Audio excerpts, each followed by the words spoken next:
Oh yeah, baby. What's up? Welcome to the show, Madhouse. What's up, babies? How you guys doing in the chat room?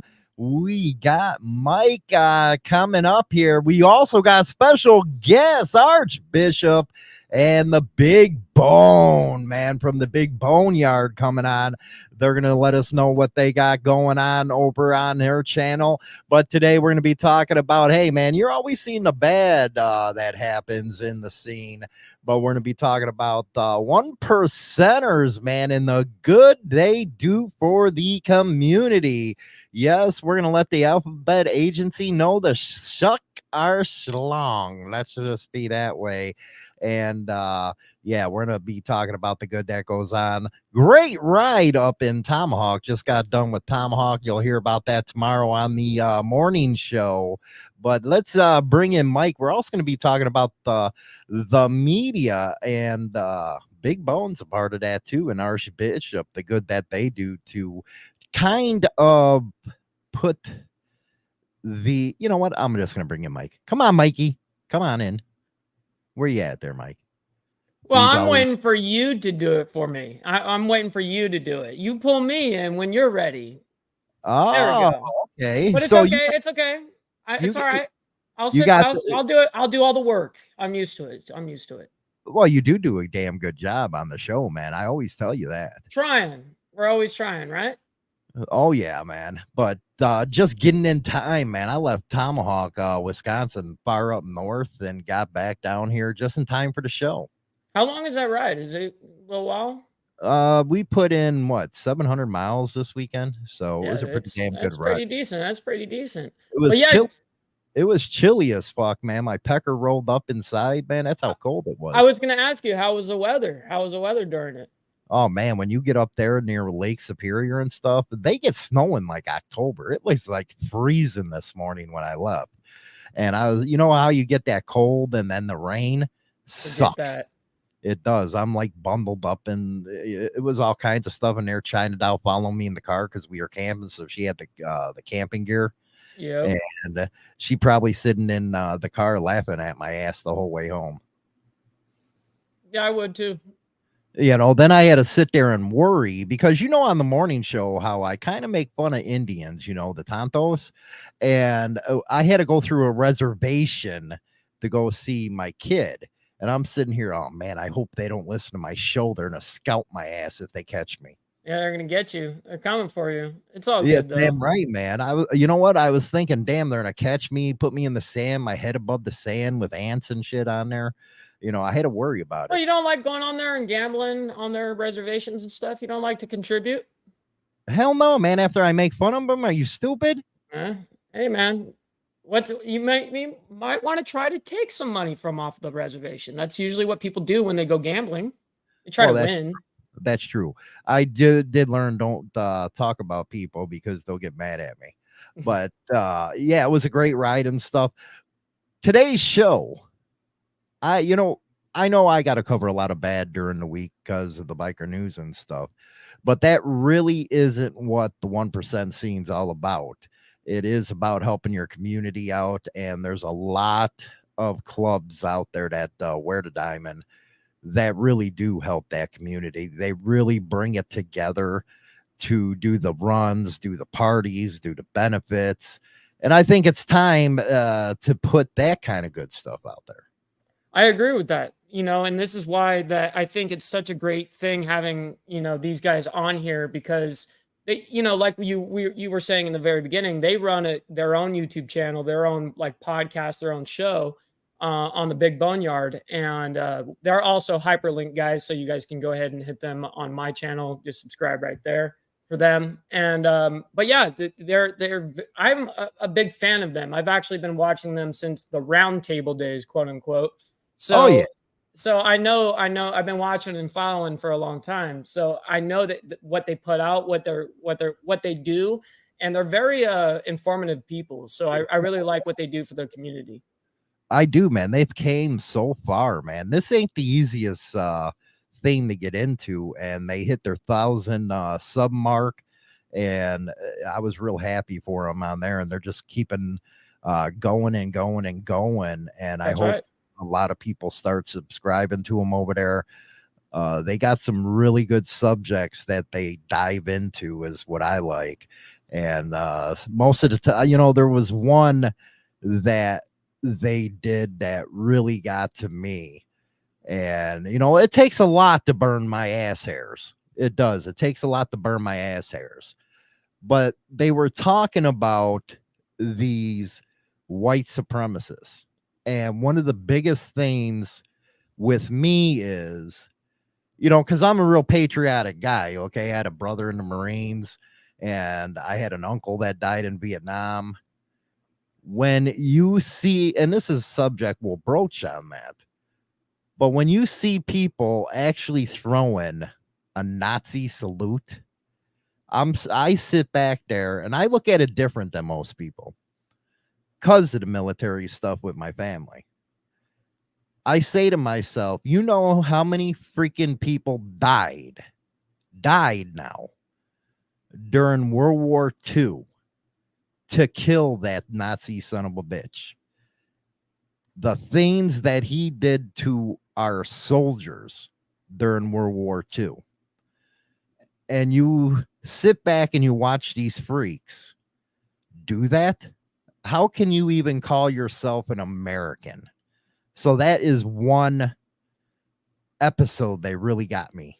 Okay, they got me on that. They have some immense topics, and not just, I mean, Yeah, it's every that's issue that they everyone. talk about. It was a deep conversation though, and that's what you're going to get over at the Big Boneyard. True.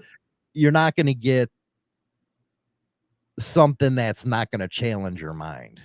That's true. That's very true. You sit back and listen, and you're like, okay, all right, I'm gonna sit.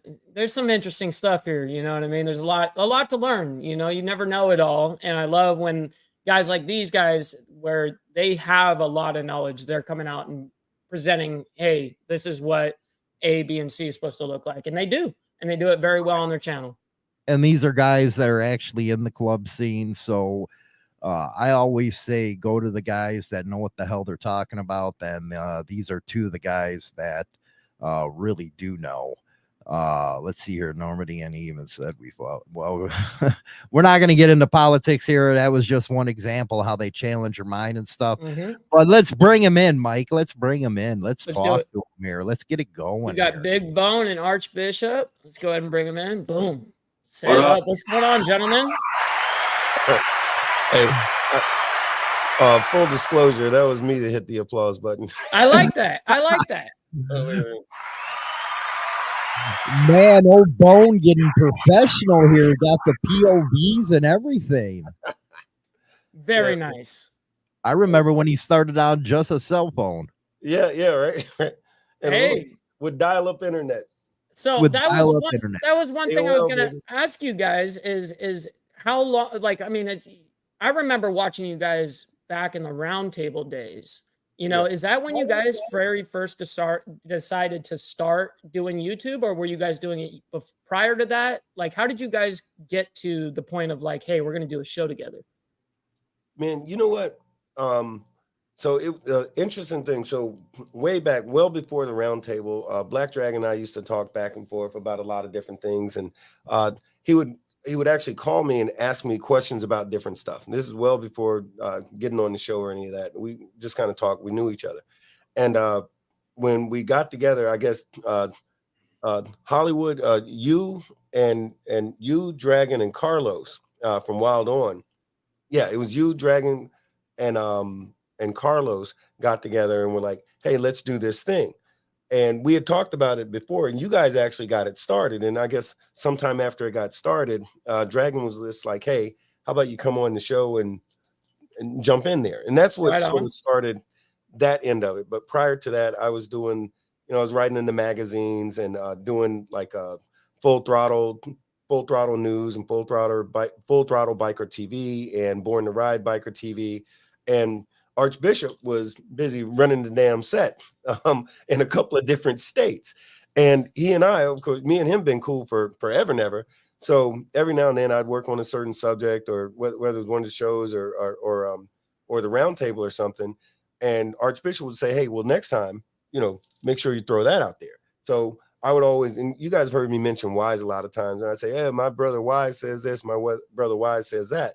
Well, one of the ones who was saying different things that wanted me to throw out some info was Archbishop. He'd say, man, you ought to make sure you tell him this or this, that, or like after a show, we'd get together and chop it up.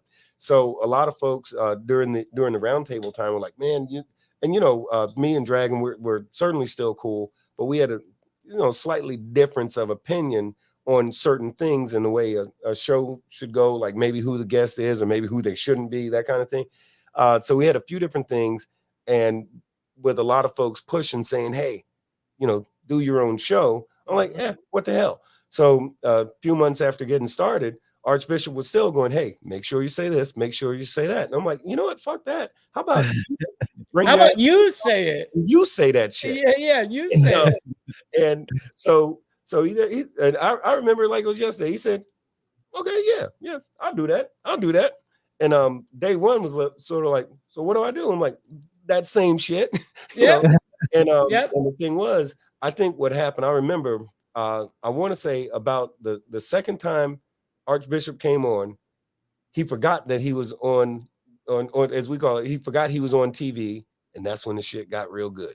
Because then it was just a couple of bros who were talking and, going to different, we had different guests and just me and him chopping up on different things. And I think a lot of the folks that watch absolutely benefited from that, because the whole idea, in fact, the round table, the idea of the round table, or at least my vision of it, and I used to share with you and Black Dragon that, hey man, what if you could be a fly on the wall in the clubhouse and a bunch of gray bearded motherfuckers are just sitting over here chopping up about whatever damn subject? Wouldn't it be cool to be the fly on the wall? So the idea of that show was to create that kind of atmosphere. What if you was that fly on the wall? So what me and Archbishop, I think, do is we create that fly on the wall environment for those folks that watch us, and we might find ourselves talking about any kind of thing, but now we just have more people joining the conversation. So the boneheads that watch are, they're great with the comments, and we see a bunch of them right now. Hey, a matter of fact, hey, China Doll, what's up? And matter of fact, tell her I said hey, or if she's watching, hey, China Doll. We also got to give a shout out to Uncle Shaggy, man. Uncle Shaggy. Yeah, I was getting ready to. Yes, sir. Damn. Yes, sir. Shaggy, that's what's up. Shaggy.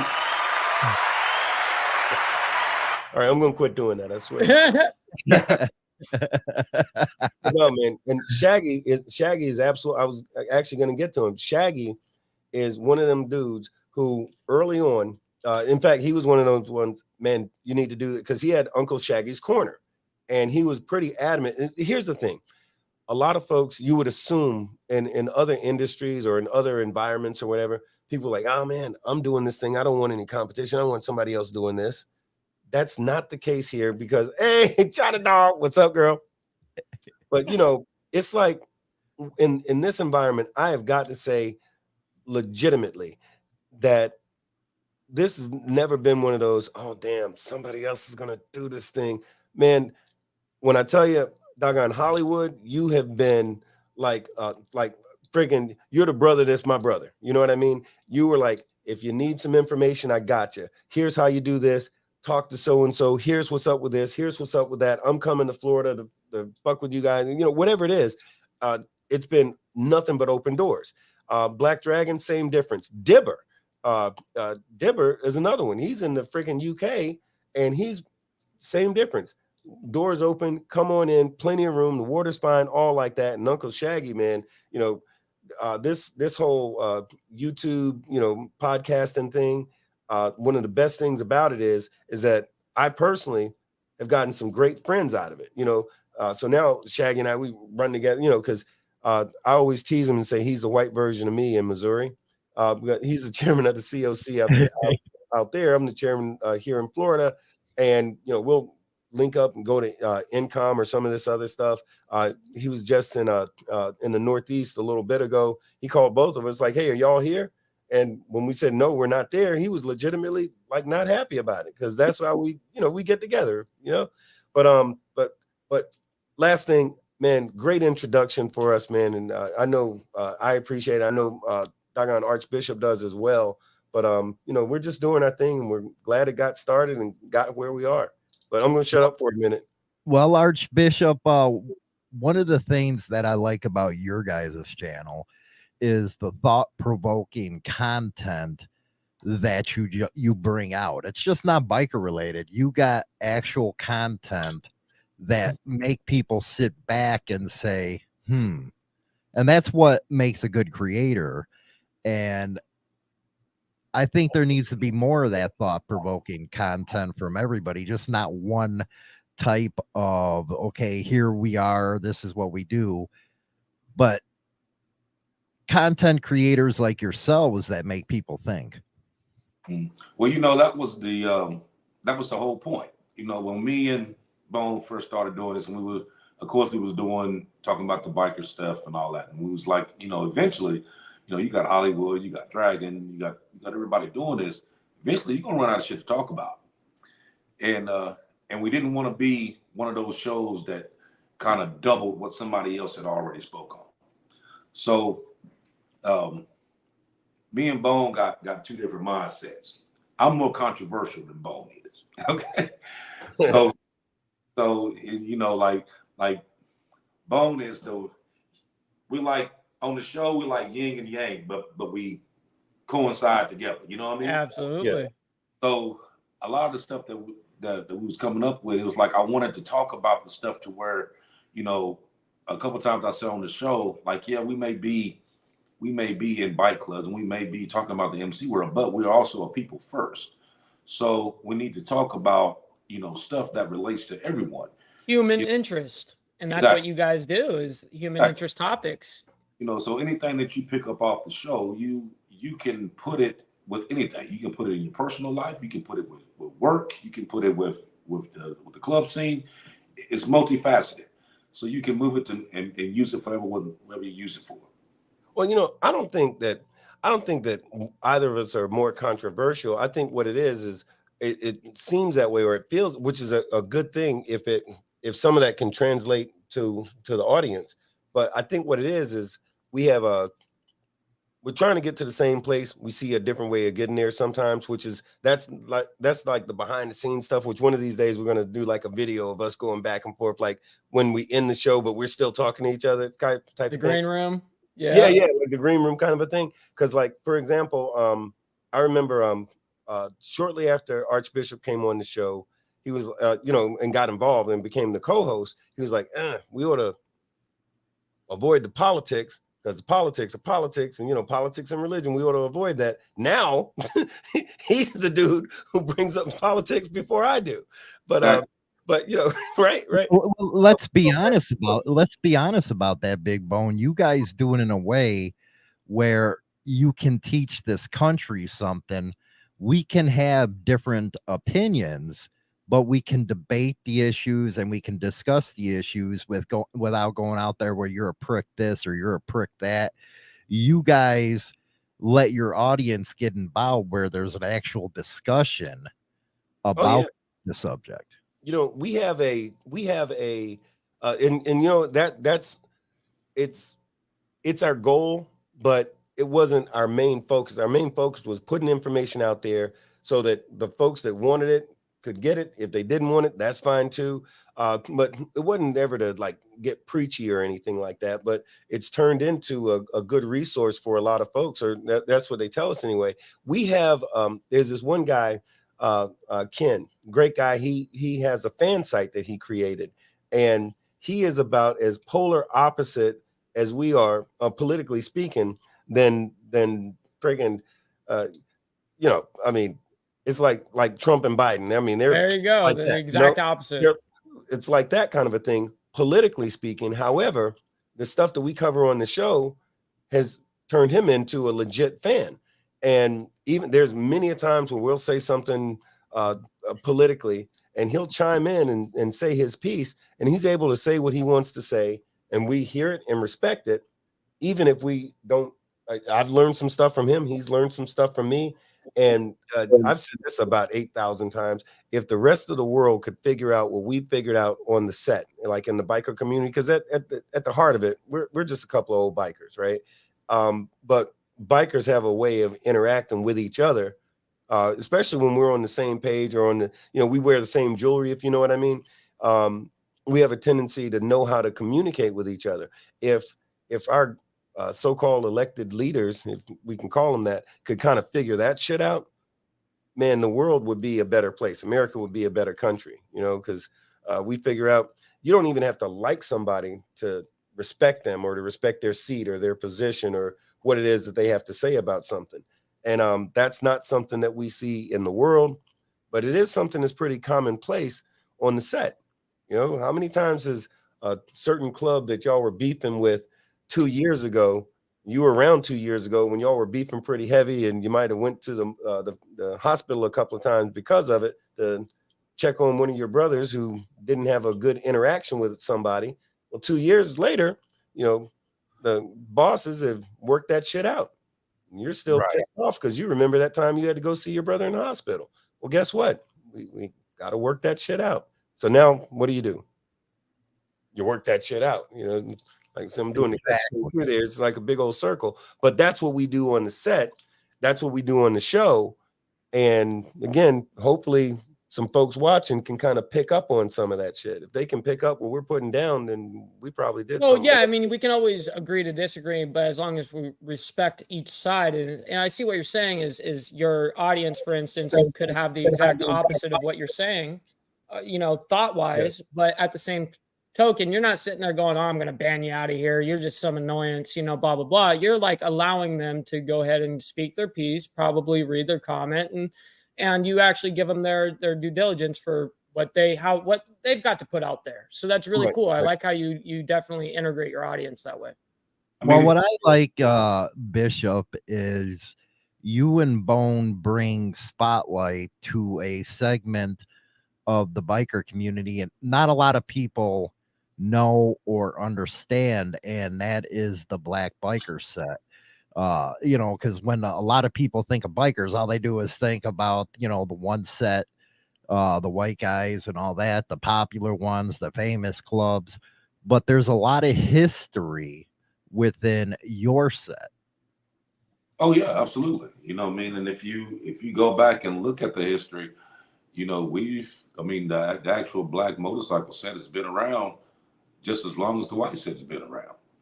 It just wasn't heavily talked about, because the other ones were more prominent, So then once you started seeing them later on, and you was like, oh, I didn't even realize y'all was a club. Well, hell, they've been a club since 65. And it was, these are like people that you didn't even pay attention to at one point in time, But now you take heed into it, Now you pay attention to them because you see them now, where they were before, they were just kind of under the radar and nobody really paid attention. Well, one of the most prominent and this is just not the club scene, but the whole scene as the whole, one of the most prominent people in the world of motorcycling was Sugar Bear. And a lot of people don't know about Sugar Bear, especially the younger guys. But what does somebody like Sugar Bear? Actually, he didn't get credit for that Easy Rider bike either. Yeah, I was gonna say. But go ahead, Big Bone, about Sugar. Well, him and Cliff, it just jumped out of my head. But Sugar Bear and Cliff, damn it, y'all, they're gonna pull my black card for getting this last thing. But no, these cats, they had a whole thing going on back in the day, and back in the 60s, the whole, the black side, the black set, it was still a thing. And some kind of way, one of the producers, I guess, from that was making that movie Easy Rider, saw these things that he had never seen before, which was a chopper. And not just a chopper, but inverted. The front wheel was inverted with it going down, and with the doggone the rotor coming up this way. Nobody ever seen anything like that. And the funny thing is that actually came from, if you, depending on which story you want to hear, that came from, man, I don't have money to go to Harley, or I can't go to Harley and because I'm black. You couldn't go to Harley as a black guy and just buy you a damn bike. So by the way, Bone Steve says it's Cliff Vaughn. Yeah, Cliff Vaughn. Thank you, Cliff Vaughn. Cliff Vaughn and Sugar Bear. These guys were doing what a lot of the brothers did back then. They was like, pick up a piece here, pick up a piece there, pick up a piece here, pick up a piece there, and do like black folks have done for generations. And they made something real nice out of a bunch of junk. And that junk that they turned into something beautiful became an art form. And it was something for quite a while that was just seen on the black biker set. And once Easy Rider got a hold of it, it became, the iconic Captain America bike and things of this sort. And you're right, that they didn't get credit for it, but it goes back to that's sort of the history of America. And forgive the expression, but it's the whitewashing of America that it's been happening for so long that it's very commonplace. For example, I had this conversation with somebody, I want to say it was night before last. We were talking about going to Sturgis. So I told the whole, here's why I never went to Sturgis, but here's why I'm ready to go to Sturgis now story. And one of the people, it was a woman that was, it was Thursday night, excuse me. And the one lady said, no, I don't believe that. I don't believe that. And I said, well, you ever been to Daytona? She says, well, sure, of course. For bike week, I go a couple of times a year. I said, yeah. I said, you ever been to the black side? She said, the what now? I said, in Daytona, the black side. She goes, what's that? I said, okay, well, in Daytona, I said, there's a college there called Bethune-Cookman. She goes, yeah, I think I heard of that. I said, well, if you go to Bethune-Cookman during Bike Week or Biketoberfest, you're going to see a whole bunch of black and brown folks on one part of town. She goes, oh, black people go to Daytona. I'm like, of course they do. I said, but they go now because they're allowed to. Years ago, they couldn't, which is why they have what's commonly referred to as the black side over by Bethune-Cookman. And here's the crazy thing. I only found out about that maybe 10 or 12 years ago. And I say only because it's been going on forever. And there's a whole lot of different places just like that. Like in Florida, there's Leesburg and, but Sturgis, once upon a time, here's some crazy shit about that. Sturgis is, and I'm going to come back to Cliff Vaughn and Sugar Bear in a second, but with Sturgis, the guy who sort of changed all of that and made it like cool for a lot of black folks to start going. I mean, other than Buffalo Soldiers been going there for a long time, but outside of the Buffalo Soldiers, who are sort of like the token okay to go to Chicago born, baby. Yeah. Those guys made it. Those guys were doing that thing. They were doing it for the longest time, but it was sort of like, well, those guys are okay because those are Buffalo Soldiers, and that's all we need of those guys with the good tans right now. But the weirdest shit, you all remember Dennis Rodman? Oh, yeah. How can we forget that man? Another Chicago. Well, he's a Chicago. Was a Chicago Bull. He's a Chicago icon, man. Yeah. So he, doggone Dennis Rodman, being all his, with all his weird, crazy stuff and the purple hair and wearing the dresses and all like that, he decided he wanted to go to Sturgis with the guy from Vidal Sassoon. I forget his name, but the guy from the hair product people, him, Vidal Sassoon, or the guy from that company, and Peter Fonda, who were some kind of weird ass way, we're all friends. And he had a motorcycle made for him by OCC, Orange County Choppers, and they made it because he's tall as fuck. So they made a motorcycle for Dennis Rodman, and he wanted to ride that damn motorcycle to Sturgis. And he went, there's video of it online and pictures and everything else. So he went to Sturgis. Now, if you were a baller, rich black guy, all you wanted to do now, because Rodman just did it, you wanted to get you a motorcycle and go. So, of course, Shaq has the Superman bike built. Y'all remember that. So Shaq has his Superman bike built, and Michael Jordan goes to Sturgis. And so now, if you're a baller or if you're cool and you got some dough and you're black, one of the things that you want to do is you want to go to Sturgis like those guys. And next thing you know, you got black people, brown people, and all kinds of folks going to Sturgis, and nobody raised an eyebrow. Whereas if you're talking 20 plus years ago, different situation. Whereas now it's cool. It's cool to, take a picture with your favorite black guy at Sturgis, because it's, sort of like it was like a unicorn once upon a time, whereas now it just is. What about that, Archbishop? How the scene has become more inclusive for everybody, where like Bone just said 20, 30 years ago, that wasn't the case, where everything was separated. Well, I think it's I think it kind of comes along with the time, you know, and as people started evolving, then they started being more accepting to other things that's going on. Okay, like I'll give you an example. 20 years ago, you didn't hear of people walking around flamboyantly gay that's walking the streets. That it was. Now it is. You know what I mean? You didn't hear about, you know, transgenders and stuff like that. Now you do. So it's kind of like as we evolved as a country, some things changed, some things stayed the same. You know, because because even with the change that we have going on now, you still have fractions of people that want to keep it the same. You know what I mean? So if they still keep it as though it was 1955, they would keep it at 1955. You know, I think us as a people have evolved, and being that we have evolved, then a lot of things that we try to change the history. We try to change the narrative and the dynamic of what's been previously going on. Because if you don't change that, then it just continues to become a recurring cycle. So there had to be people to step up to be able to change that dynamic, and that's what we're all doing right now. Even Absolutely, changing the dynamic. Absolutely, I agree with that. You know, being able to have a upward trajectory of it's not necessarily about like plateauing or anything like that, or going down. It's really just about an upward trajectory of just bettering ourselves as human beings nonstop, right? And I think that is, like you said, a representation right here, right now.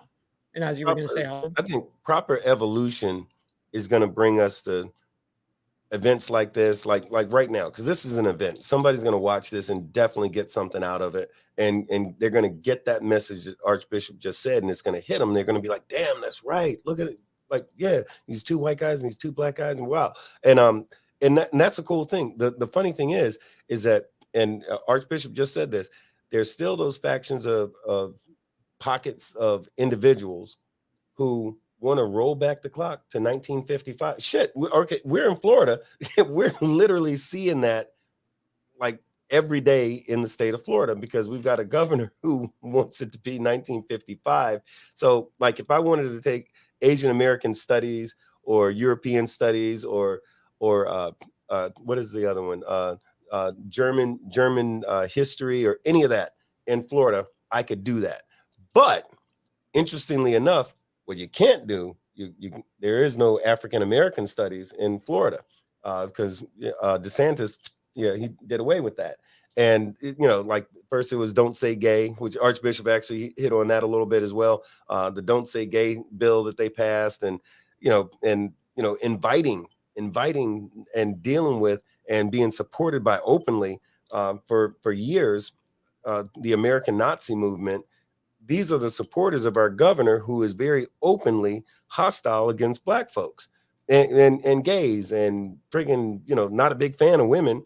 But the thing is, though, is that there are those factions, but as long as we have a platform to get good, solid information and to call bullshit on that, we can do it. This governor, nobody is all bad, right? So he's done a couple of things got a couple of good things done, because a lot of good folks around him are in opposition to him, even got some stuff done. But at the same exact time, he's done some real bad. Then what I was talking about was he signed a bill right after fucking over the state of Florida in a lot of ways. He signed a bill for motorcycle safety and awareness, which gave a few $1 million a year on a 5-year contract to groups like ABATE and a couple other MRO type organizations to basically to save lives. And I said, man, that's great. Now I was deeply involved in that whole effort. So and by the way, you are history, Big Bone, because you are actually a president of the COC, and there you wouldn't have seen that yeah, 15, 20 years ago. That's right. true. Okay, all right. I'm going to interrupt my damn self and tell you. So, and I was thinking of this earlier when you were saying something, and Archbishop remembers how it was back in the day, but back in the very early 2000s, when I first joined the COC, I literally got stopped by a guy and said, "Hey, you're in the wrong place." I said, no, I'm supposed to be here for the COC meeting. And he literally did one of these. This one? Here? Like, yeah.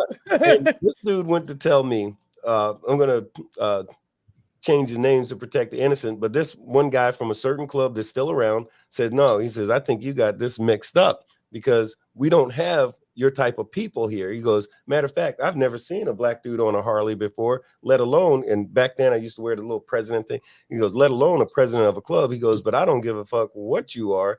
You ain't welcome here. So there's one certain 1%er who happened to be the chairman of that COC comes over and he goes, hey, he goes, what's going on here? We got a problem? And this guy says, nah, we don't have a problem. I'm trying to show this guy the door. And we're outside, by the way. He goes, I'm trying to show this so-and-so the door. And I said, yeah, I think we do have a problem because this guy seems to have a problem with me being here. What he didn't know is that this white 1%er with the swastika was the one who asked me to come there. And and blah, blah, blah. Long story short, he did the thing that they did. He got a little loud. This guy, I'm sure he was on solid foods and probably a couple of 3 weeks after that. But the point is that it was a hostile environment. And that was in the early 2000s. Mm-hmm. Just because I had a good tan and wanted to be involved and do some good shit for my community, just even back then wasn't a thing. So now, but like you said, so flash forward, day one, my first experience, day one of the COC is weird as all hell because now I'm the chairman of that same exact COC about 20 years later. I'm the chairman of that same COC, good tan and all, with those same exact clubs and a bunch of other ones as a part of that COC. And Archbishop is the freaking hold on to yet. He's the sergeant arms for the same COC. So they didn't get one, they got two. Yeah, well, you guys are changing history. Another thing that's interesting, Archbishop, that people don't know about history and why a lot of blacks are just finally getting into Harley Davidson. A lot of blacks weren't welcome into a Harley Davidson dealer back in the day. Yep. True. And you know, like I said, if you was having this conversation in the 60s and mid 70s, no, you didn't. I mean, even in the 80s, you didn't even see that. Yeah. You know, a lot of the bikes that was written during that time were usually, you know, bikes that people done modified the bikes to make them look as close to a Harley as you could get without it being a Harley. The Harley Davidson. Yeah, right. Harley or Honda Davidson. Yeah. Right. Yep. You got those two. You know, right. You know, I mean, everybody had a Honda Davidson during that time. Yeah, the Honda Davidsons. Hell, I had two at that time. But you know, like now, you know, they open arms about it because you think about it, you know, there's a lot of black people that got bikes, you know, and they're not buying little bikes. They buying road glides and street glides and ultras and trikes. You know, they buying these high dollar bikes. So now they don't mind. You know what I mean? But like I said, that goes along with the whole evolution part anyway. You know what I mean? Because eventually you're going to have to think, you know, like back then, a lot of people, they didn't give a fuck, to tell you the truth. You know, if they can make, you know, okay, they can come in here and I can make this amount of money off of these people over here, or I can keep it segregated and I'm just make this money here. Back then, they would just make this money right here. You know what I mean? Now, money rules everything. So damn straight. So when it comes to actually purchasing, they don't give a fuck if you black, blue, green, polka dotted. You know, they don't. As long as you got good credit and you can make that payment, your ass is getting this. You know what I mean? And they're gonna make sure you walk out with it. You know what I mean? They don't think about it no more. It was like we're gonna work with you. They'll tell you like what's your minimum monthly or the max monthly you can have, and then we'll stretch it out 16 years if we need, you know, it's like they'll do whatever they need in order to get you. We're gonna buy your old shit. Hell, it may be a 1999. We're gonna give you 9,000 for it. Yep. Get this bike, knowing damn well that bike ain't worth a damn. But they're gonna buy it from me because they know that you got to spend 23, 24, 25, 30, 35,000 up for these bikes here. You know what I mean? So they don't mind doing that. And then once you take them back, and you know, especially dealing with Harley, them bitches always break down. So going back and forth. I mean, the best bike that was ever built, to tell you the truth, was a Victory. They ran themselves out of business because them bikes were so good that they didn't break down. You know what I mean? They ran themselves out of business. You know, Harley, you guaranteed. That's what the HD stands for, $100. You know what I mean? Every time. That's what it is. You know what I mean? My uncle always told me, money talks, bullshit runs marathons. That's what it is these days. It doesn't matter what it is. As long as you got the dollars and you're willing to pay for it, then they're gonna give it to you. You know what I mean? And that's where a lot of this stuff has changed, because before everybody their ethics and their morals were groomed from their fathers and their mothers, who this is how they taught us to be. Now it's like it hit a generation where the generation was like, you know what? That's bullshit. You know, because Jack over here is my good friend. You know what I mean? He ain't never do nothing to me. You know what I mean? Why am I around, you know, acting like this for what? You know what I mean? So like I said, like it took a generation to change it. And then it's, you know, it started to progress from there. But then like even just like we was talking about before we put us on Hollywood, about what happened down here in Florida at Disney. You know, you have families that come into this state every day just to go. You know what I mean? That's the biggest tourist attraction in the country, is to go to Disney. And so you can imagine a family that's coming from Oklahoma or Ohio or New York or whatever, and they driving to Disney, and they see, when you're coming down this long stretch and you see Walt Disney World, this big thing that goes all the way across the road, and you're like, okay, so now this is remember the commercial back in the day, this is the happiest place you ever could be. And you drive in there and you get right to the grounds, and what do you see?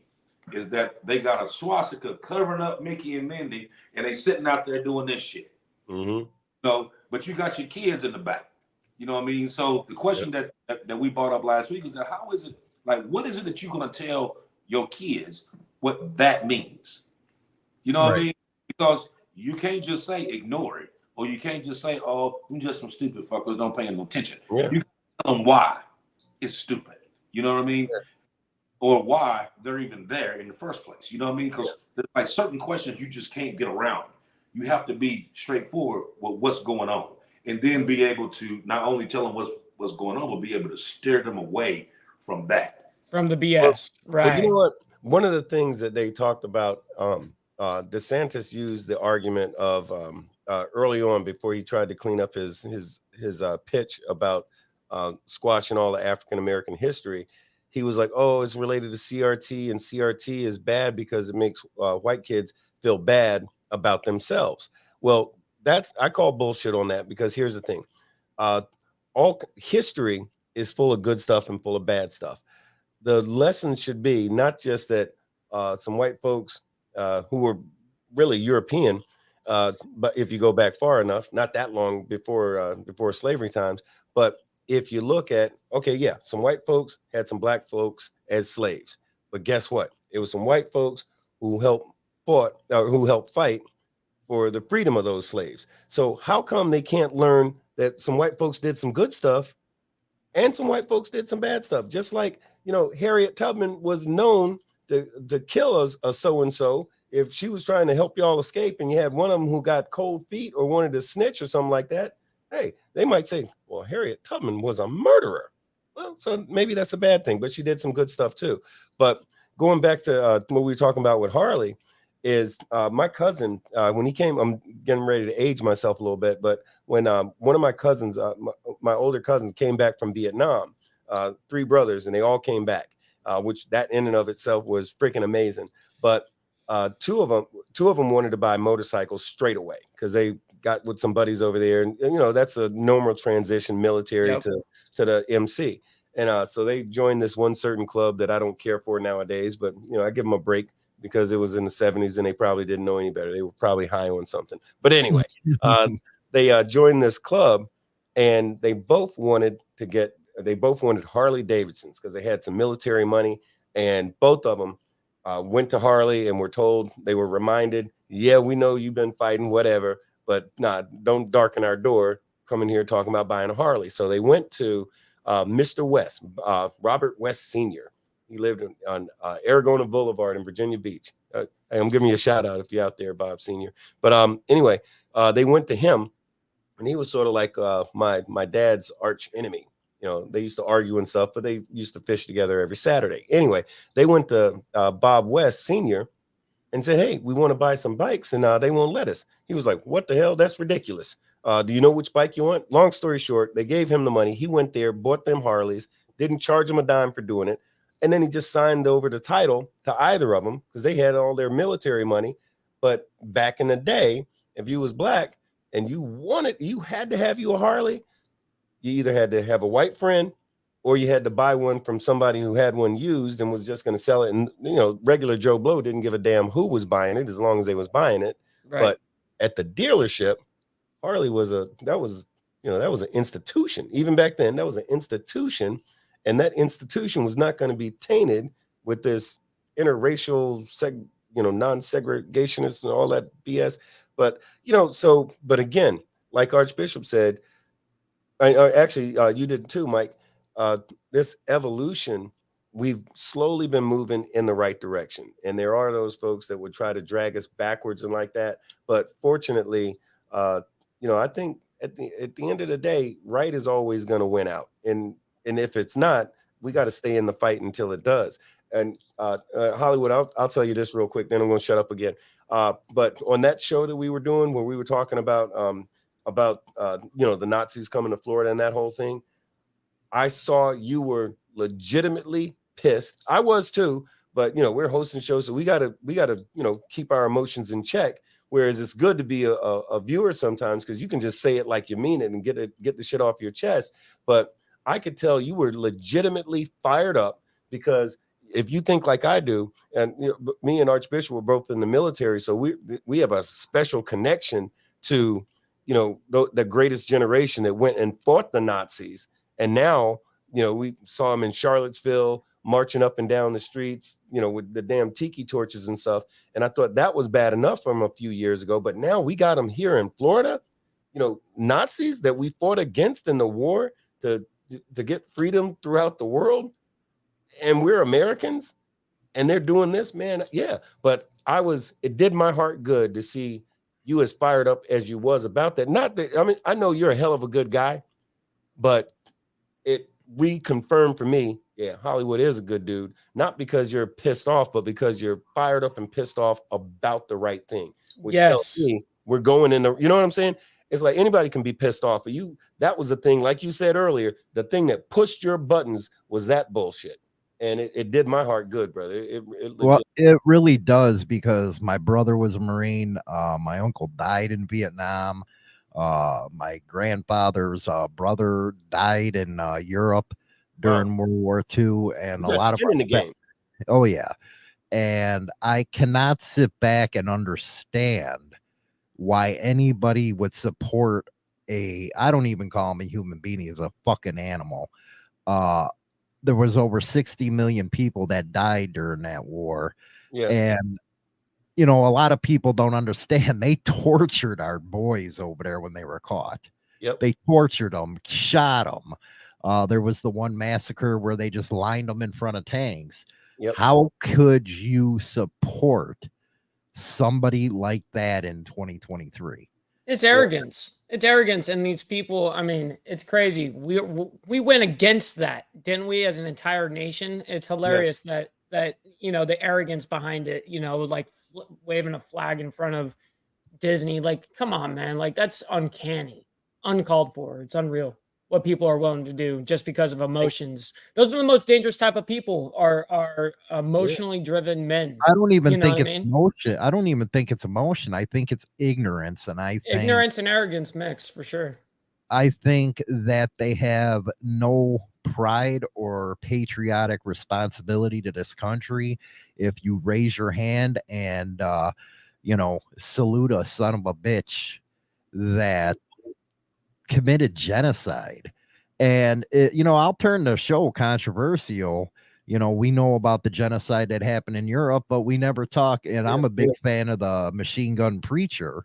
Oh yeah, Nobody talks about the genocide of them babies over in Africa or the women. It just shows you where the world is with some of that kind of thinking, Archbishop. Well, yeah, and then if you think about a lot of the stuff that we talk about on these different shows, and this is stuff that the mainstream never talks about. So you don't realize that this stuff is actually going on unless you actually sitting on here like scanning and watching these different documentaries that's on, YouTube has been like the best thing ever because you got documentaries for everything. YouTube, everything is going on because somebody did a documentary on something. Brother, tell them about what we did for human trafficking. Yeah, that's right, Arch. But you talk about, I'll let you talk in a second about that. But when you see them type of people saluting a bastard like that in the United States, and then you see the genocide happening now in Africa, you don't know how fucking lucky you are to be an American right now. Yep, damn right. Oh yeah, absolutely. We did a show back almost it's two part show, but it was like almost a year ago.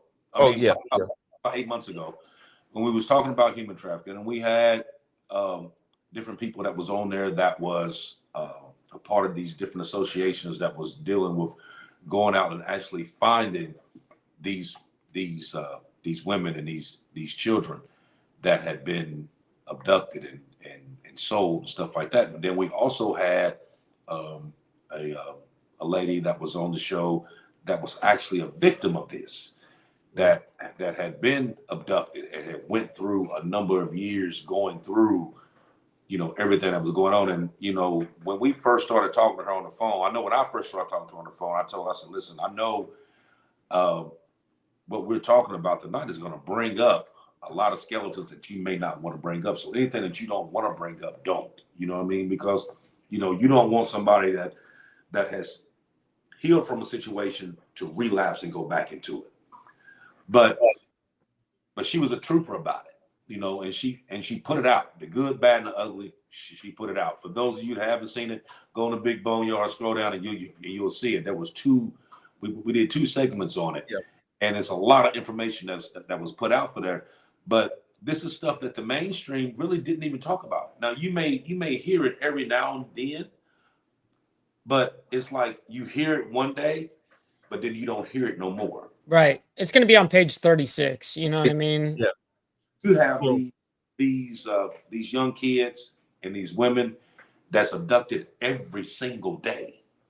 That's either being shipped overseas, shipped to other countries, all this other stuff for sex, on drugs, everything else. You know what I mean? It's crazy when you get these people on there and you listening to all the stuff that they've ran into and that they bought these people from. It makes you sad in one and mad on the other end, because you're like, how is it that we live in a country and this happens the way and we allowed that? Yeah. How did that happen?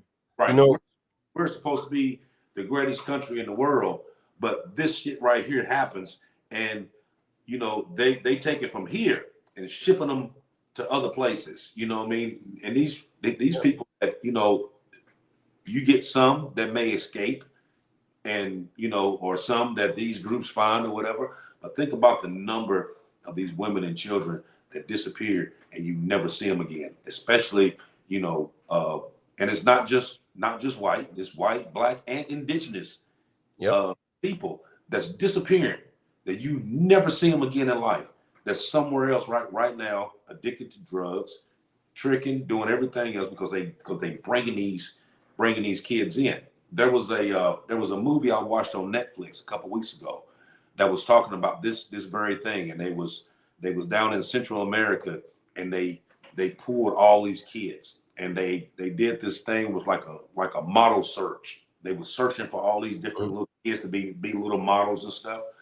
And they got all these little kids in there and told the parents, like, hey, we're gonna do little modeling things. It's a closed session. Y'all aren't allowed to be here. But come back at 5 o'clock. That's when everything will be open. Come back and get your kids. They come back, these kids gone. Was that Gloria, the story about Gloria Trevi? No. Okay. Get the actual name for it. I just it just came out like this year. Okay. And these kids disappeared. And there was a little boy that had got called Sound of Freedom. That's what it is. Okay. The movie just came out. Right. They had this inspector with Homeland Security. He was like over this particular section, and he had done it for so many years that he traveled to all these different places trying to get these kids. And he found this one little kid, and he told him about his sister. And he went back and tracked till he finally found him. But when he found him, he also found like over 200 other kids that had been abducted. And it was a whole chain of people that was involved in it. So this isn't just some little, mom once in a while thing. Yeah. Right. Stuff. And they were shipping these kids in shipping containers, putting them on ships, and was shipping them all over the place. This is the stuff that people don't understand. This is the stuff that they don't talk about on the news and stuff like that. Very right. Bring it out. Everybody has to know. I wanted to throw out, you hit on something, a couple of different things. So we did like a 2-part, 2 weeks in a row. The first week, the reason that we actually there were 3 women that we had made contact with who were survivors of this human trafficking. And that first week, they couldn't do it. They couldn't do it because it was so emotional. It was just so damn, like Archbishop said, it was going to take them back to a place where, and all 3 of them were in therapy, and this was a rough time. And some of them absolutely had been out of this thing for one lady. It had been 5 years. It's already hard enough to get on camera and do a show, let alone talk about some crazy traumatic stuff. Yeah. So that next week, where we had different guests and different folks, the one lady that was there she was a survivor, and she had to get it took her a week to get herself right. But the reason that she did it, she felt that it was too damn important for folks not to know about what happened. And then we did something way different. We had for the state of Mississippi, we had the commander of the Human Trafficking Task Force for the state of Mississippi, she's a biker, she's in a club, she's a woman. And the whole idea was to exchange information. We also had the woman who's in charge of she's out of the UK, Lorraine Smith. We call her Lo for short, but Lo is in Europe, and she works with both the survivors of these women and children who have been abducted by these what they call Western Bloc gangs in Europe. Now, we learned so much. Like, we learned in Europe, it's organized gangs, and they do one thing and one thing only, and that's human trafficking. Whereas here in the United States, it's it's still happening. They just do it in a less organized fashion, because now you're dealing with pimps, guerrilla pimps, and certain gangs, but not to the same degree or volume as they are in Europe. But the thing is, the trade is going on. We learned, and here's the biggest thing. I keep saying we learned, right? So we learned a lot of stuff, which means that we learned it and the audience learned it. But here's the big reason as to why we were doing that, because bikers are everywhere. And we got the result, and I mean damn near immediately, where we're hearing from people both in Florida and other states where people were sending messages. Hey, I just saw such and such and such. You guys talked about that on the show, where we gave all kinds of examples of how you can see, because a lot of times these people aren't really hiding. You know, they're all kinds of different places. They'll be in Walmart. They'll be working as work slaves. Not all sexual slaves, but they'll be working for some factory, and they're 12 years old. And there's and right here in Florida, Miami actually located a student who was told the only reason he was a student is because what do you call it? DCF, division child what do they call it? Child welfare Division of Children and Families, that DCF, went to the place where they were forcing this kid to work. He's 14 years old, had been illegally smuggled into the United States, sold off he was a sex slave at one point. Then he was a slave. He was working for a restaurant, all kinds of bad stuff. And the DCF said, hey, this kid's supposed to be in school. Had they not forced the kid to go to school to be in compliance with the law to keep the DCF off of him, then this kid would have never been in that school. She would have never been like, hey, wait a minute. All the stuff they talked about on the show, this kid has all of the earmarks of one of these. And guess what? It was. So they got him squared away. They got him with a good family. Wow. He's taken care of. I can't go into it too much. But the thing is that this story has repeated itself again and again and again by some dirty ass biker on some dirty ass bike somewhere, because they watched that damn show and realized that, hey, that barcode, that's not a fashionable thing. That might mean something. Hey, wait a minute, let me make a phone call. Or in the case of some of these guys are like, let me go talk to the handlers. And I'm sure that those handlers are back on solid foods now as well. But repeatedly, you know, just that one thing, we did it 2 weeks and we talk about it a lot. But it's like Archbishop was saying, it's going on in 2023. It's happening on a large scale. And especially, I'll take this minute. If you live in a port town, like if the town you live in, there's a major waterway where boats are coming in and out with products, human trafficking is going on in that town, because that's the number one way. Like you said, they'll put a bunch of kids or women or whomever in a doggone Connex box. We call it in Marine Corps the big shipping containers. They're moving them in. They're moving them in and out that way. So if you're in one of these towns and wonder, well, I don't think that's happening here. Guess again, it is happening wherever you are. It's happening. Especially if you got water going to your town. Oh no, it definitely happens, and we have it happen with not even just with that. For instance, here in the Port of Long Beach, here in Southern California, wasn't that long ago that they open up, they do random inspections on some of the containers and stuff, and they'll open them up. And one time recently, within I think the last couple of years, I think it's happened a couple of times where they open it up and it's like full of Chinese men that half of them are dead.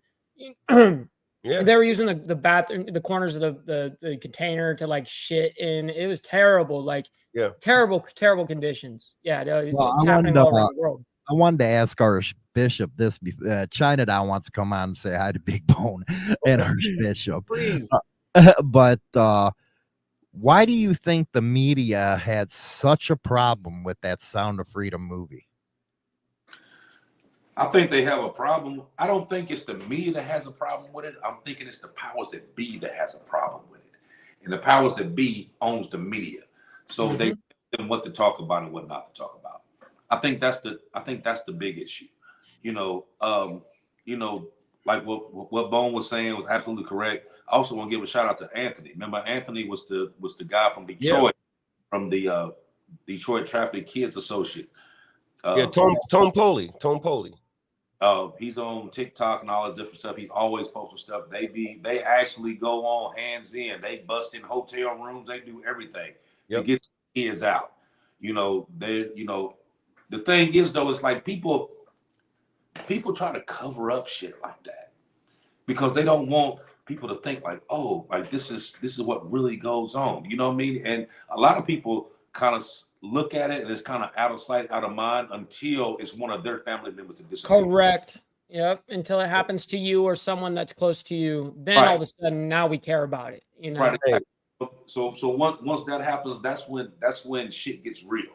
When it happens to you, you know. But think about all these other families that's missing their daughters and their sons and, you know, sisters, aunts, whatever, because they've been abducted. You know, I was back a few months ago.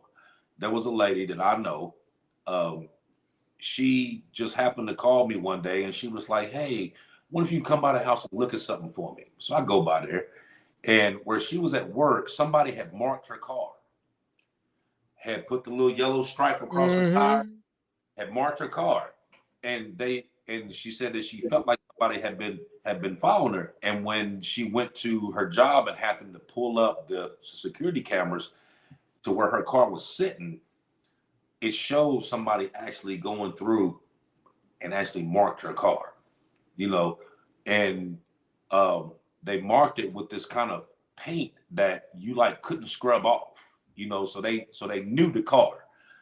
And the only reason why nothing happened to her that particular day is because when she got off work, she walked out with a group of people and she was able to get into her car and leave. And she didn't notice that the paint was on her car until she got home, you know. But when we was talking about on this particular show, there's a lot of things that goes on. What they do, like they put stuff on your windshield wiper. They put zip ties on your door openers, and I mean on your door handles and stuff like that. They do all this stuff so then that way it's quicker for them to pick you up. You know what I mean? But the media itself, if you think about it, the media focuses on certain things. And while they focused on certain things, it's like it's all about manipulation. Totally. And everybody knows that with manipulation, it's all about what you see right now. It doesn't have to be true, but it's what you see right now. So I'll give you an example. Here for the past couple of weeks, the only thing that we hear on TV, what are they talking about all the time? Trump. Trump done did this, Trump done did that, Trump done did this. I don't give a fuck what Trump did, tell you the truth. I don't give a fuck what he did. I mean, tell you the truth, actually, he's straight up fucking G, for real. You know what I mean? Because he was doing this shit, for real. You know what I mean? Now, I might not agree with his politics, but what he did, he was a straight up fucking G for doing it. But anyway, everybody sit there and we talking about Trump. You know what I mean? And you see the little motorcade, him getting on flying displays, walking in and out, whatever. Now, during the time that this is going on, there's 14 or 15 fucking bills that just passed through that ain't nobody talking about. It's all kind of stuff that's going on that nobody's talking about. See, that is it. Don't you focused on this? And while you focused on this, you are ignorant to this. And that's what it is. It's all about smoke and mirrors. That's what it is. They want you to focus on this so you don't pay attention to this. And by the time you pay attention to this, it's too late and you fucked. You know what I mean? So this is the reason why we put out a lot of stuff that we put out to let you know, like, okay, you may be paying attention to this, but focus on this. Because this here is what's going to affect your family. Trump, don't nobody give a fuck about that. That's not going to affect your house. But this right here is, though. You know, we just had this hurricane that just came through Florida. And the town that it hit, if your house wasn't sitting up on stilts 20 foot up, you got completely washed out. But they passed this new insurance law here that they jacked up the insurance so damn high that people can't afford insurance. So that whole town got wiped out and nobody had insurance because they couldn't afford it. So then what happens? Now you got these little greedy landowners that come up, these land developers to show up and be like, hey, I know you got washed out. I know you don't got insurance. Here, take this little money right here. Mm-hmm. People get washed out. They lost everything. What they going to do? They're gonna take that money. They're gonna turn it right around, build some fucking hotels, put a damn resort up on the shit or whatever, you know, and that's what it is. You know, it's all about, you know, taking from the little man to make your shit more. Well, you just described, like, in a physical sense, what media is, you know what I mean? In that sense, that it's lies and manipulation equals money every single time. And that's what their goal is to do. In all seriousness. I gotta bring China down on here. She wants to say hi to Big Bone and Archbishop. I want to answer your question though too, Hollywood. You had a great question earlier. But go ahead. Where is she? Why won't you let us talk to China Doll? Why are you acting funny? Why are you acting funny? Hey, what's up, China Doll? Hello. How are you boys doing? How are you? She watches your show all the time, so she wanted to say hi. And I do. what's I up, love China it. Doll? How you been? Listening to you guys. Well, you don't call, you don't write. People are really, people are saying, why is China Doll acting that way? We don't even understand why. We thought because we've been talking about putting people in boxes and stuff. We just assumed that Hollywood has one of those at home and put you in it. That might be some kinky, couple. I don't know. I could probably fit in a carry-on suitcase. I mean, I don't know. It's possible. Right on. What do you think about the subjects that they bring up on their show compared to the other biker channels? I think it's a lot more in depth.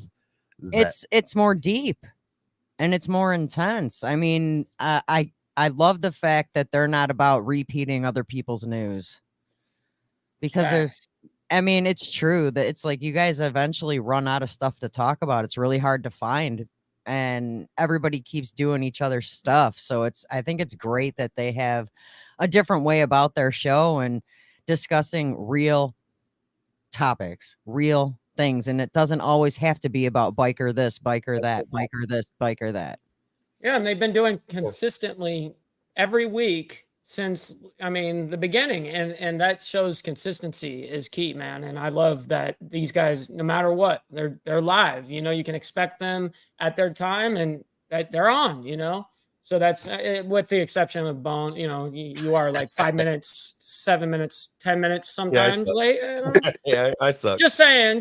But you're gonna be on though. We'll see. Because we can expect you. Because and we I remember when I first started the show. I'm not even kidding you. I think the first thing was, as we were writing these like the promos and all that stuff, I always used to say about 7 p.m. I mean, he was like, well, is it 7 p.m. or not? It's about 7 p.m. Well, why? It has to be 7. We're like, hey, because we're doing biker shit. We literally, if you ask Archbishop, how many times have we been on the road coming back from out of town, run back inside, peel off the freaking duster and the boots and get in here, log on and everything, when we were just coming back from freaking Atlanta or Miami or freaking Mississippi or somewhere, and we rushed back to get back in and do the damn thing. Or we were at, might have been at some sort of a meeting or, some biker shit. So we're real bikers. And a lot of times the shows that we do, and you're right, and we appreciate y'all saying all of this because it means a lot. I promise you, it means a lot coming from y'all folks. It means everything. But we do try to see the stuff that we talk about. Why would we always ask the underlying question, as in, why would bikers give a damn about this subject? And Archbishop has the best answer, which is because guess what? We're humans. Yeah, that's what I know. I know it's human. Somebody get a snapshot of that one, man. Look at that. Screenshot it. We're doing it live. Doing that live. There he is. But we always try to keep the biker perspective. But I love the fact that we cover a lot of different stuff. Oh, so real quick, Hollywood, you asked in regard to that movie, why is it that there's been such a reaction in regard to that movie? And actually, it's not what I discovered. It's not the content of the movie itself. It was the outspoken opinions of some of the actors in regard to their politics. And it's one of those sort of things where one or two of those folks are kind of like way out in right field. I mean, like way the fuck out there, like the Jewish space lasers and the Marjorie Taylor Greene stuff. Even though the movie, spot on, absolutely spot on. It talked about and covered and shared not just entertainment purposes, but for purposes of putting a light on a problem that we have in the world. And actors did their job as actors, but personally, some of those guys kind of used the platform and the attention that they were getting for the movie to talk about all this political stuff, and it was pretty divisive. So that's where that headache came from. But at the end of the day, it's sort of like if you like Michael Jackson and you think he touched a kid, do you still listen to Michael Jackson? Can you separate the artist and his art from some shit that was going on outside of him making his art. So it's one of those kind of things. So that's kind of what happened with the movie there. One of the things I noticed, Big Bone, about Archbishop when it came to this subject of human trafficking is the emotion that you have behind it, Archbishop. It's something that you believe in, and I can really tell that. Yeah. Well, when you, I think when we was doing before we did the show, I was talking to Anthony, and then the people that we had on the show, you know, I actually sat down and talked to each of them on the phone and listen, and like with the survivors fans, just listening to what they went through. You know, you can be the hardest person on the planet, but listen to one of these stories will humble you. You know, because you think about like, okay, it took a lot for you to make it through that, you know, and you know how they were talking about how they were, you know, strung out on drugs and alcohol and stuff like that, and they were doing that just to make it through. It wasn't just to because cover the pain. right. They needed it to make it through, and you start listening to how, like, you think like, really, can another human being treat someone that way? You know what I mean? For the amusement of somebody else. You know, and that the reason why we were so passionate about that, about those particular shows, and it's a couple other ones that we were like really passionate about, is because that stuff hits home, because I have daughters. You know, I have daughters, I have sisters, and I know what I would do if something happened to one of them. Yeah, You know what I that's mean? right.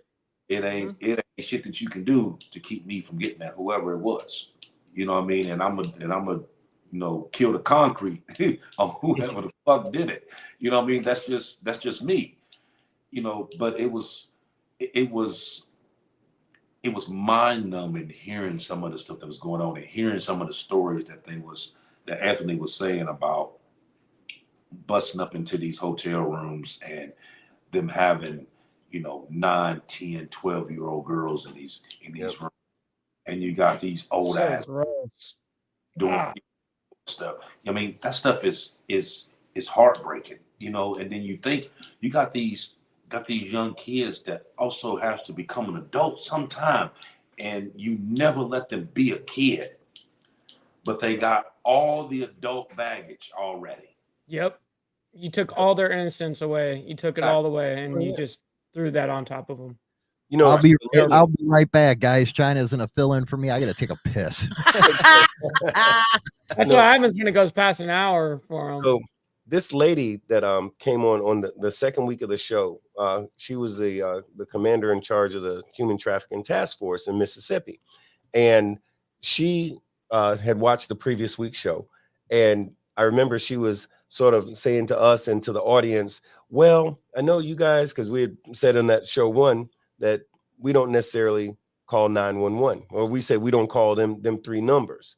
And she was going, well, you know, I know you guys won't do that or don't do that, but, you know, I want you guys to do that. And so we pointed out, hey, it's not that we're against it. We're just saying certain ones of us that come from a certain MC persuasion are not inclined to call those 3 digits.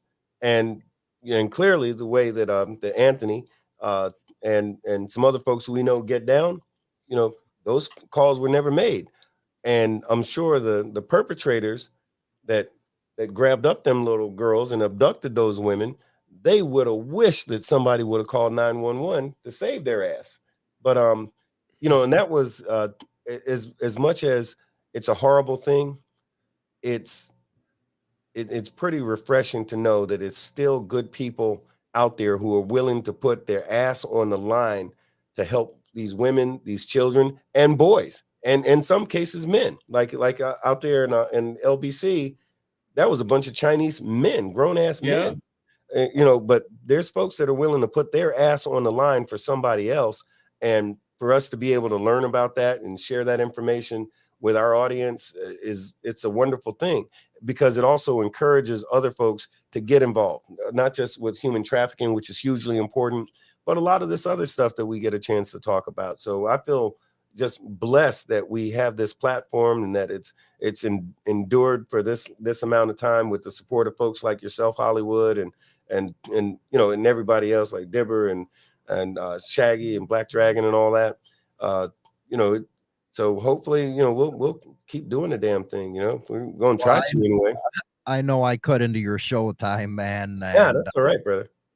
you know, this is really a fascinating conversation that we had today. This is the kind of stuff people actually don't know about me. This is the stuff I actually like talking about. Oh, right on. Because it challenges your mind. And I don't like, you know, I already know that I got this one niche that I'm putting in a box, but you know, that's why I like the second half of my show with Motorcycle Madhouse. We talk about all kinds of stuff because we are human beings, you know, if people like it or not, because I've seen some comments, well, you know, I thought bikers don't work for cops. Well, say that if your little sister is missing, and next thing you know, she's sitting in Europe right now with one of the Albanian gangs. You know what I mean? Right. How much street resources do you got? You know what I mean? Is your street resources going to be able to recover your sister at that point, or your little daughter? I don't know. Oh, speaking of something goofy that somebody commented, but Steve Williams said this thing about Malcolm X said that that black people must that black men love being in chains by the Democrats. So I have a need to respond to Steve Williams for that stupid ass comment. So first of all, I don't know the best or the worst black man. I don't think he's interested in being in anybody's freaking chains. And I think he took that statement out of context. And it's also chronologically speaking, very incorrect. At the time in which Malcolm X made that statement, the Democratic Party was extremely conservative. In fact, they were an offshoot from what they call the Dixiecrats. So it was not the Democratic Party of today, and the Republican Party was not the same Republican Party ideologically speaking or otherwise at that time.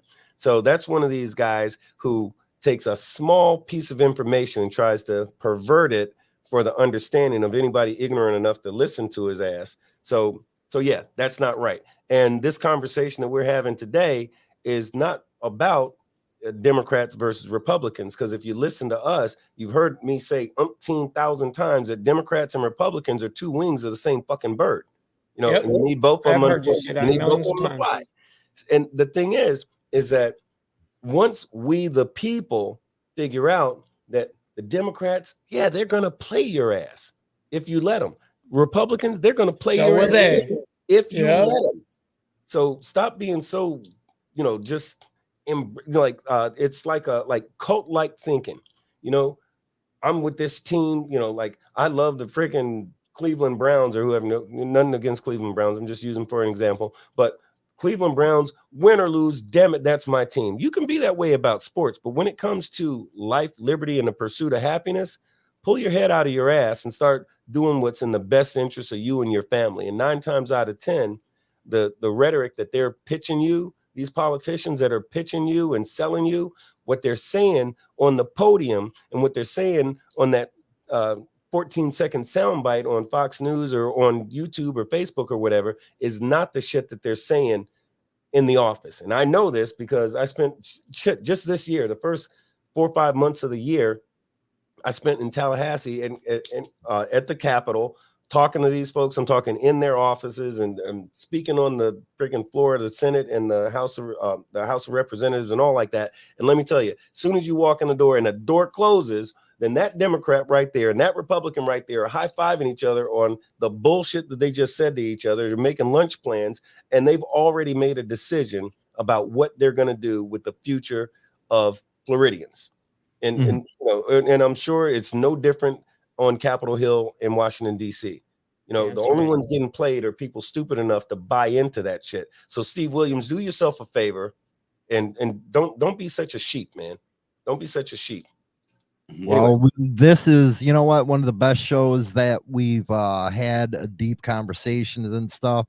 It's going to continue over on the Big Boneyard. Make sure you guys go over there, Mike, if you can put the link in there while everybody's on.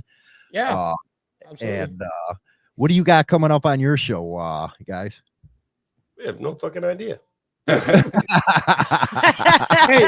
Hey, we do it live. That's the best way to be, man. We just go live, man. We just start talking. Just roll with it.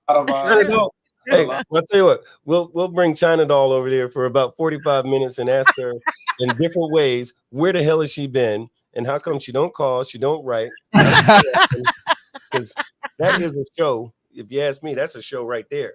There you go. You're gonna be a guest on their show one of these days. Inquiring minds want to know. I'm just saying. Honestly, we'll be like an hour before the show pondering. You know, like I'll go through the week and I'm watching different things, Bones watching different things, stuff going on, and then we're like, okay, so what we gonna talk about? He'll Where to God?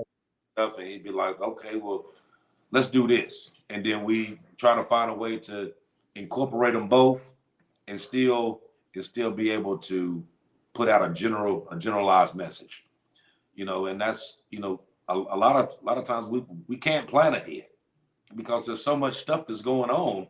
It's kind of hard to plan ahead as to what we're going to talk about. Yeah, true. You know, every now and again we'll, you know, every once in a blue moon we'll have something planned out like a week ahead of time.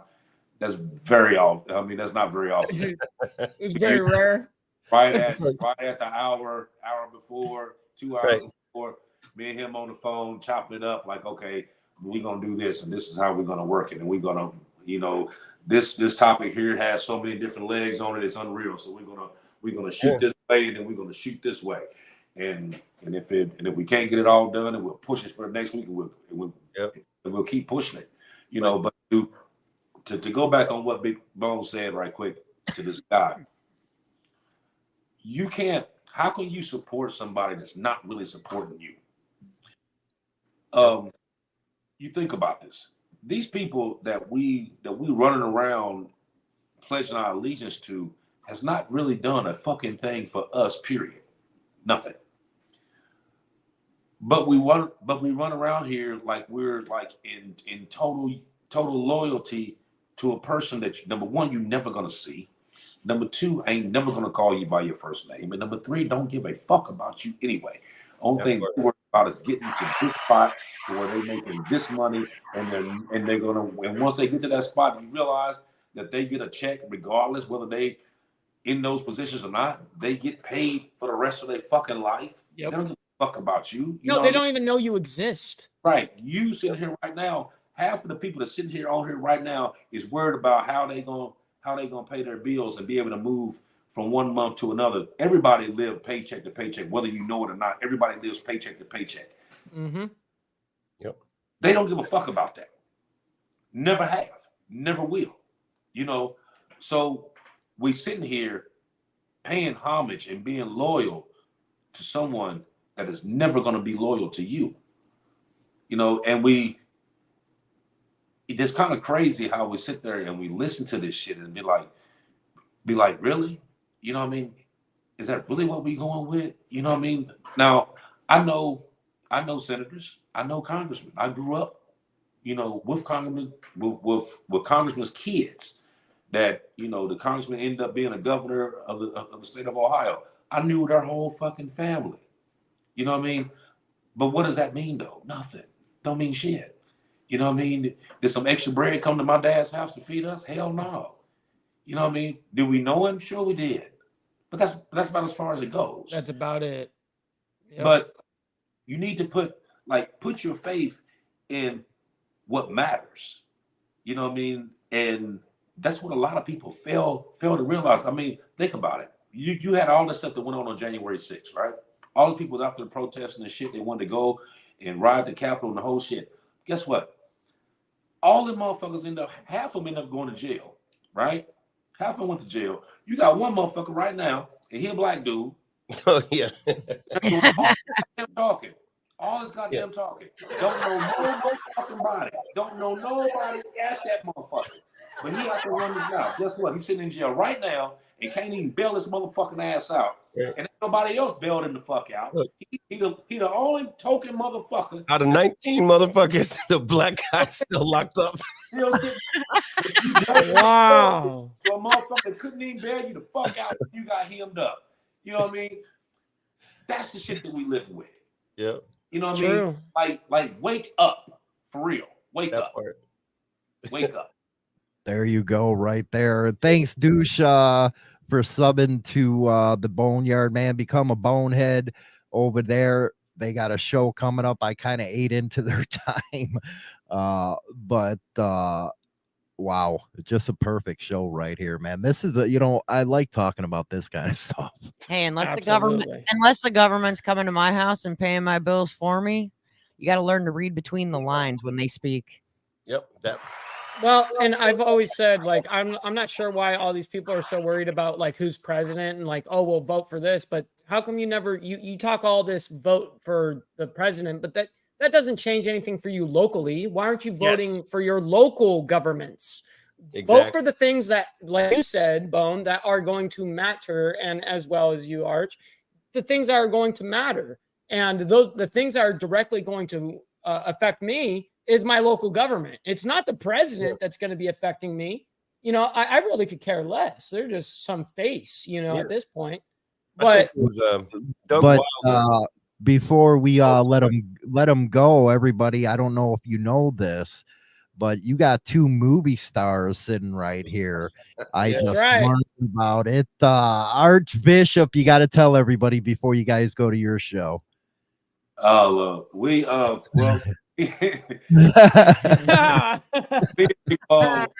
we've been we're involved in this movie, and it's called Ride or Die. It's I don't know, it was kind of like some humbug thing that we got involved in this, but I'm glad that we did. It's they just started filming on the 14th. They just started filming, and they're gonna try to have this released. I think February, March of next year. No, January, February. Is it January, February? Yeah, Okay. yeah, they're saying January, February. Yeah, so hopefully it'll be released January, February. But it's a full biker movie. It's a legit biker movie. Let me say it like that. It's a legit biker movie, which means ain't no fake shit. Ain't no. This is about as authentic as you can get. But it's a great movie. It's a great script. The directors and the writers and all of them, they've actually spent a lot of time getting actual knowledge and understanding as to what the MC culture is really about when they wrote this script. It's a good movie. Like I said, I thought at first that me and Bone just gonna be like some extras in this movie. You may see them like, oh yeah, there I go right there in the corner. You see over behind the boxes and shit. Yeah, that's me over there. But that's not what happened. We end up actually having some good parts in this movie, and then, like I said, it's gonna be some crashes. It's gonna be some shoot 'em up, bang bang. It's gonna be some people that ain't gonna make it, and a whole bit. But it's exciting. Archbishop is a murderous bastard. Man, we're looking forward to it. We're gonna see it on the big He's a screen. murderous bastard. Why do I see Bone walking into a scene with a harem with him? I don't know. Harem, wow. I'll tell you Like a what, big coat and everything. Hey, He's I'll good. tell you Yeah, what. absolutely. I wanted to do that, but Miami vetoed that shit. But Oh, he I'll said tell you no. something funny. No shit though. Honest to God, the first and like Archbishop said, we got involved in this thing sort of like a say what now? And the first script, I bullshit you not. Someone said, hey, well, what do you think about something like this? Oh yeah, well, the question was, oh well, would this happen? Like some folks we know ask, hey, if this was on the biker set, would something like this happen? I'm like, oh hell no, that's bullshit. That's bullshit. AB, that shit makes sense. He's like, fuck no, that nah. So long story short, when we finally figured out that there's a movie coming, that this was related to a movie, and the guy's like, hey, take a look at this script and da. I'm like, that is a bunch of bullshit. This is garbage. I wouldn't wipe my ass with it. And guess what? The first script of the movie, no kidding, trashed it, the whole thing. Somebody got their feelings hurt because the guy that wrote it, he got trashed along with, that wasn't the goal. It was just like, this is garbage. This is bullshit. So they got rid of him, got rid of the script and the person that wrote it, and started from scratch. And that's when shit got good. Real good.